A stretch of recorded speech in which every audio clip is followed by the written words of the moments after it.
আসসালামু আলাইকুম গাইস, আজকে আমি এই 2টি ডিম দিয়ে আপনাদের পিঠাপুলি বানানো দেখাবো। আমি ফার্স্টে 2টি ডিমকে ভেঙে নিলাম।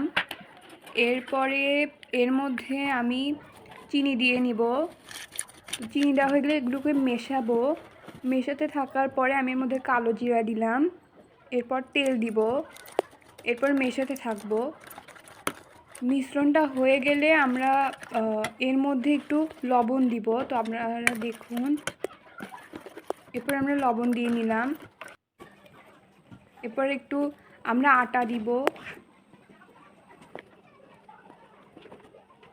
এখানে আপনারা আপনাদের পরিমাণ মতো আটা দিয়ে নেবেন। আমি আমার পরিমাণ মতো আটা দিয়ে নিলাম 2টি ডিমের যতটুকু লাগে।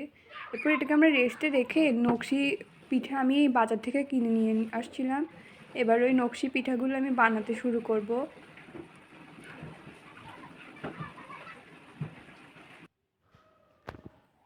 এখানে অনেকগুলো নকশি পিঠা বানানো হয়ে গেলে আমি তেলের মধ্যে দিয়ে ভেজে নিব এগুলোকে।